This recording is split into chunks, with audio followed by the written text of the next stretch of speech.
Now real part of stereochemistry. Stereochemistry आपने previous year last year भी पढ़ा है ना? हाँ, तो लास्ट ईयर में आपको एकदम स्लाइट टच था. स्टीरियोकेमिस्ट्री का फुल्ली ऐसा आपको फ्रेश ये नहीं किया था कि क्या है क्या ये चैप्टर. खाली आपको क्या सिखाया था? Newman Fischer projection formula, then you had staggered conformation. सिखाया है क्या सर ने? Staggered conformation, eclipse conformation, right. फिर उसके बाद में आपको सोहर्स फिशर्स एंड न्यूमैन ऐसे 3 प्रोजेक्शन फॉर्मूला सिखाए थे. So that means you have an idea that stereochemistry deals with the structural arrangement of atoms in space. 3D structure में ये कैसे दिखते हैं. तो उसमें से एक important word आपको सिखाया होगा called as chirality. Chirality. Are you aware of this word? Yes, ma'am. Yes. Basically, chirality deals with a carbon atom which is attached to altogether different atoms. For example, अगर मैं लिखती हूँ ये OH, ये carbon है, ये OH है, then ये हाइड्रोजन है, ये हाइड्रोजन है, ये आपका कार्बोक्सिलिक एसिड है और ये आपका कार्बोक्सिलिक एसिड है. ठीक है बच्चा. अभी इस स्ट्रक्चर को जरा ध्यान से देखो. इसके दोनों भी राइट हैंड साइड पे क्या है? हाइड्रोक्सिल ग्रुप्स है. और उसके टॉप एंड बॉटम पे क्या है? Carboxylic acid group. ये अल्कोहलिक ग्रुप्स है, ये कार्बोक्सिलिक एसिड ग्रुप्स है. ओके, ये अल्कोहल, ये carboxylic acid. I think by mistake I said something else. Did I? No, I said properly. Okay, तो ये हाइड्रोक्सिल ग्रुप्स है और ये कार्बोक्सिलिक एसिड ग्रुप है. अब इस स्ट्रक्चर का नाम है टार्टारिक एसिड. इस स्ट्रक्चर का नाम है टार्टारिक एसिड. टार्टारिक एसिड किसमें पाया जाता है? आपने अगर इमली खाई है तो इमली में टार्टारिक एसिड रहता है. ठीक है. दही, कर्ड में भी टार्टारिक एसिड, लैक्टिक एसिड ये रहते हैं. Okay, now can you see this molecule and just tell me which are the chiral centers? Anyone? Chiral centers? ठीक है. chiral center किसको बोलते हैं? I will repeat once more. chiral center उस centre को बोलते हैं जो carbon atom totally different atoms को ज्वाइंट है. तो इस स्ट्रक्चर में मुझे 2 ऐसे सेंटर दिख रहे हैं कार्बन के जो कि टोटली डिफरेंट एटम्स को अटैच्ड है. वो कौन से सेंटर्स है? वो सेंटर्स है ये आपका first carbon atom number 1, carbon atom number 2. A chiral center is always denoted using a star. Okay, carbon with a star means it is a chiral center. हाँ, अब दूसरा वर्ड उसको नाम है asymmetric. asymmetric asymmetric carbon atom भी chiral centre को बोला जाता है. अब बढ़ते हैं थोड़ा आगे, समझने की कोशिश करते हैं कि इसका बिहेवियर स्टीरियोकेमिस्ट्री में कैसे रहता है. जैसे कि हमें पता है डेक्स्ट्रो और laevo. Dextro will be rotating in the right hand side, laevo will be rotating in the left hand side. तो इसका रोटेशन कैसे है ये हम समझने की कोशिश करेंगे. तो let me tell you that this fellow is a racemic mixture. मतलब this molecule will not rotate the plane of plane polarized light towards any direction. या तो ये 50-50 है, इसके लिए वो एक दूसरे को कैंसिल कर रहे हैं. तो उसका बेसिक उसका फंडा क्या है? ये क्यों नहीं दे रहा है जबकि इसके पास 2 कायरल एटम्स हैं. तो इसने थोड़ा तो ऑप्टिकल एक्टिविटी बतानी चाहिए. इसके पास 2 कार्बन एटम्स हैं तो इसने थोड़ी कार्बन ऑप्टिकल एक्टिविटी बतानी चाहिए. But this fellow appears to be in real practical life as racemic mixture. It does not rotate the plane of plane polarized light at all. जबकि अभी मैं आपको एक दूसरा स्ट्रक्चर बनाती हूँ. This is structure number 1. This is structure number 2.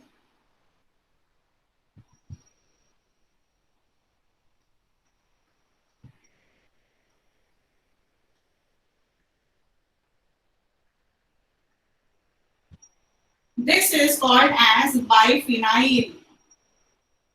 This is called as biphenyl. Okay. अब आप जब इसको देख कर बताओ मुझे which are the asymmetric carbon atoms over here? Anyone who can answer this question will get something from me, will get some chocolate when I meet you next time. Okay. इसमें chiral centers कहाँ पे मौजूद है? Anyone? ए और B के बीच में. ए और B के बीच में यहाँ पे ये वाले. Yes. Very good, Sagar. Keep it up. Okay. Next time when we meet in college, I will give you your favorite chocolate. ठीक है? Very good. Okay, ma'am. अभी ये दोनों जो है chiral centers है. Chiral centers है तो इसका ऑप्टिकल एक्टिविटी ये बतानी चाहिए कि नहीं बतानी चाहिए?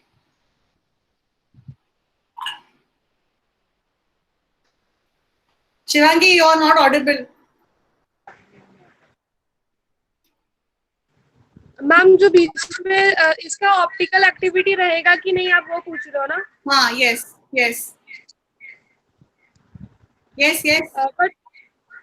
बट मैम अगर चारों ग्रुप अलग अलग होने चाहिए ऑप्टिकल एक्टिविटी के लिए. ओके. सो मैम अगर ये ऑप्टिकल एक्टिव है तो फर्स्ट वन कैसे नहीं है? हाँ, okay. I will tell you. This fellow is optically active है. Okay. Now how this is optically active, that also I will tell you. And once I make you understand that this is optically active, now I will come to this point. तो देखो बच्चा लोग, ये जो biphenyl है ना, ये biphenyl कैसे है? मैंने स्ट्रक्चर बोर्ड पे तो इस तरह से लिखा है. ये आपका सेंट्रल कार्बन एटम है. मान लो यहाँ पे आपका बेंजीन रिंग है और ये दूसरा बेंजीन रिंग है. मैंने इस तरह से प्लेन ऑफ बोर्ड पे ड्रॉ किया है, लेकिन ये रहते हैं इस तरह से. ओके. ये पेन दिख रहा है? ये इस तरह से नहीं रहते हैं, ये इस तरह से रहते हैं. ओके. हाँ, तो इस तरह से अरेंजमेंट होने की वजह से ये plane of plane polarised light rotate कर पाते हैं. That is why this becomes optically active. Optically active. Now I will talk to you about this tartaric acid. Tartaric acid में एक element of symmetry है. Element of symmetry is the topic which I am telling you now. Okay, element of symmetry. ये chirality first था, and now I am talking to you about elements of symmetry.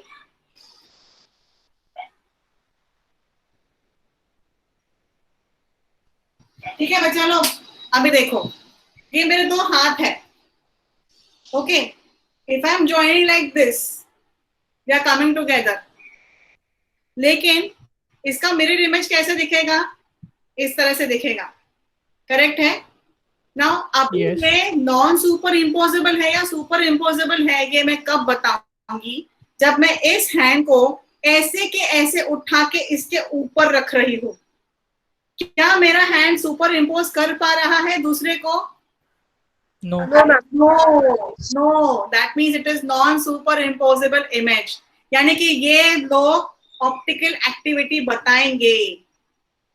ठीक है? हाँ. अब ये क्या हुआ? ये मेरा हैंड का स्ट्रक्चर हो गया. अभी मैं बात करती हूँ यहाँ पे. Now I said there is an element of symmetry called as plane of symmetry. First, plane of symmetry. अब मैं क्या करती हूँ? I am observing this molecule and I understand that if I divide this part and I make a plane run over here. Okay, I make a plane run over here. Then I am surprised to see that the plane is cutting the molecule into two different parts. And part 1 is going to be overlapping with part 2. इसको मैं इसी तरह उठा के उसके ऊपर रख दूं. ओके, इसको मैं इस तरह उठा के उसके ऊपर रख दूं तो दोनों भी एक दूसरे को कैंसिल कर रहे हैं, जिसकी वजह से they do not show any kind of optical activity. They remain to be racemic mixture. अभी इसको टार्टरिक एसिड भी बुलाते हैं, because it becomes a racemic mixture. तो मैं अभी क्या करती हूँ, इसका एनांशियोमर बनाती हूँ। एनांशियोमर मतलब क्या, ये मेरा टार्टरिक एसिड का स्ट्रक्चर मैंने इस तरह बना दिया, C H then O H C O H C H O H C O H. अभी इसका मिरर बनाती हूँ, C O H C O H H C O H H and COOH. So basically, they are enantiomers. Enantiomers. Enantiomers किसको बोलते हैं, non super imposable image को बोलते हैं। अभी मैंने क्या किया, मैंने अभी अभी आपको जो हाथ से बताया था वो अभी मैं इस डायग्राम, इस स्ट्रक्चर को अप्लाई करने वाली हूँ। Pay attention to me very very carefully. हाँ, अब ये स्ट्रक्चर मैंने बना दिया, उसका मिरर इमेज बना दिया। तो ये मेरा एक हाथ है, ये मेरा दूसरा हाथ है, जो मिरर इमेजेस है। अब इसको मैंने इसी तरह से उठा के यहाँ पे रख दिया, तो ये दोनों तो नॉन सुपर इम्पोजेबल बन गए, करेक्ट है? yes, हाँ, इस तरह से देखेगा तो ये नॉन सुपर इम्पोजेबल बनते हैं, लेकिन इन दोनों के बीच में ये प्लेन ऑफ सिमेट्री आ गई है। Okay, yes, plane of symmetry की वजह से वो एक दूसरे का ऑप्टिकल एक्टिविटी कैंसिल कर रहे हैं। प्लेन ऑफ सिमेट्री के आने की वजह से इन दोनों का ऑप्टिकल एक्टिविटी इस तरह से कैंसिल हो चुकी है। So even if they are non-superimposable images of each other, basically they are going to cancel the optical activity of both of them, and they will remain to be racemic mixture. I will brush up again because this concept is very very important to understand. So those daydreamers, please pay attention. Now, ये आपका tartaric acid का structure है। इस tartaric acid में मैंने क्या किया, एक प्लेन ऑफ सिमेट्री ड्रॉ की, और प्लेन ऑफ सिमेट्री ड्रॉ करने के बाद I can see that it is dividing the molecule into two different parts, but the two different parts are in such a way that if I keep the up one on the bottom one, it is cancelling the optical activity of the other, so it remains to be a racemic mixture. This is not in the case of biphenyls. Biphenyls का structure ऐसे नहीं है, biphenyl का structure इस तरह से है, so definitely they will be showing optical activity. Is this much very clear to everyone? Yes, ma'am. Okay. yes, So take the structure first. Give the heading chirality, asymmetric. Draw the structure of mesotartaric acid and biphenyl. फिर उसके बाद ये elements of symmetry लिखना है, plane of symmetry लिखने का है। ये फर्स्ट वाला स्ट्रक्चर, ये सेकंड वाला स्ट्रक्चर, ये दोनों भी एनांशियोमर्स है, इस तरह से लिखो।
If you have finished, put down Yes.